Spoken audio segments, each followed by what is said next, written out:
ایک رات میرے بابا نے وارث ماموں کو گھر بلایا اور ان سے کہا کہ ہم چاند کی شادی کرنا چاہتے ہیں, آپ اس سے پوچھ دیں کہ اگر کسی کو پسند کرتے ہو تو ہم اس کی شادی اس سے کر دیں, ہم جو ہے نا وہ اس کی مرضی کے خلاف نہیں جائیں گے. تو میں نے ان سے کہا کہ آپ ایسا نہیں کر پائیں گے. انہوں نے کہا کہ نہیں, ہم کر سکتے ہیں. مجھے یہ تھا کہ مجھے پچھتاوا نہ رہے کہ میں نے شاید اس دن پاپا سے بات کرتی تو پاپا مان جاتے. تو میں نے ان سے کہا کہ پاپا میں ایک مسلمان مرد سے شادی کروں گی, آپ ایسا میرے لیے کر سکتے ہیں؟ اگر آپ کسی مسلمان سے میری شادی کریں گے تو ٹھیک ہے, میں شادی کرنے کے لیے تیار ہوں. میری گھر میں ایک سناٹا چھا گیا اور اس خاموشی کے بعد جو ہے یعنی سب فیملی والے رونے شروع ہو گئے. انہوں نے کہا کہ آپ اپنے مذہب میں واپس آ جاؤ.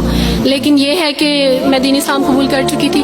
آپ یقین جانیں جس طرح لوگ مختلف ہیں اسی طرح ان کے مسائل بھی مختلف ہیں. مجھے مینٹلی بے انتہا ٹارچر کیا گیا. مینٹلی مجھے یعنی اس چیز کا احساس دلوایا گیا کہ ماما پاپا روتے ہیں. میرے پاپا نے آپ یقین جانیں خود کو پھانسی لگانے کی کوشش کی میری آنکھوں کے سامنے.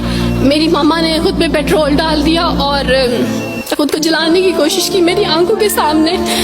اور میں اپنے روم میں بیٹھی یہ کہتی تھی کہ اللہ اگر میں حق بھی ہوں نا تو میری فیملی کو کچھ نہیں ہونا چاہیے. پھر بہرحال مجھے میری فیملی سے نکال دیا گیا یہ اس ڈر سے کہ میری وجہ سے دوسرے بہن بھائی بھی اس راہ پہ نہ چلے جائیں. اور وارث ماموں کو بلا کے مجھے گھر بھیج دیا گیا, ان کے گھر بھیج دیا گیا. جب میں گھر سے آ رہی تھی تو وارث ماموں نے کہا کہ بیٹی اگر آپ کا کوئی سامان ہے تو آپ لے لیں. تو میں نے ان سے کہا کہ اس گھر سے صرف ایک ہی چیز میرے ساتھ جا رہی ہے اور وہ ہے میرا نام جو ماما پاپا نے مجھے دیا تھا. میں چاند رات میں پیدا ہوئی تھی اس لیے انہوں نے میرا نام چندہ رکھا تھا. بس وہ نام لے کے آئی. آپ یقین کریں ہمیں کہا جاتا ہے جبرن اسلام قبول کیا جاتا ہے. اسلام قبول کرنے کے بعد وہ جبر کیا جاتا ہے کہ آپ سوچ بھی نہیں سکتے. آپ کو اپنے ماں باپ سے ہی ملنے نہیں دیا جاتا, آپ کو اپنے ہی چھوٹے بہن بھائیوں کے پاس نہیں جانے دیا جاتا. آپ ہاسپٹل میں تھی ڈیلیوری کے ٹائم. آپ یقین جانے میرے پاس کوئی بھی نہیں تھا جو مجھے بیڈ سے اٹھا کے بٹھا سکتا. ایسے موقع پہ مجھے اپنے اپنوں کی ضرورت تھی, لیکن میرے اپنوں کے جبر نے میری ماما کو مجھ سے دور رکھا. میرے بہن بھائیوں کو, میرے کرسچن کولیگس نے ہی میری فیملی کو پریشرائز کیا کہ اس کو فیملی سے نکال دیں, کیونکہ اگر اب اس کو ملیں گے تو مزید لوگ بھی عبدالوارث کی طرح چندہ کی طرح اسلام قبول کریں گے.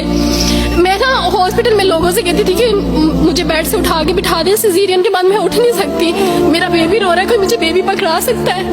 آئیڈیا ہی نہیں تھا ہاسپٹل میں کیا کیا لے کے جاتے ہیں. میرے پاس ایک ایسا دوپٹہ نہیں تھا جو میں چینج کر سکتی. ایسے موقعوں پہ آپ یقین جانیں آزمائش اور جبر اسلام قبول کرنے کے بعد ملتا ہے. مجھے آپ سب سے توقع ہے, آپ سب اسلامک اداروں سے توقع ہے کہ اب آپ ہمارے لیے اسٹیپ لیں. ہمارے اپنوں نے تو ہمیں چھوڑ دیا, انہوں نے جو ہمارے ساتھ جبر کیا اس جبر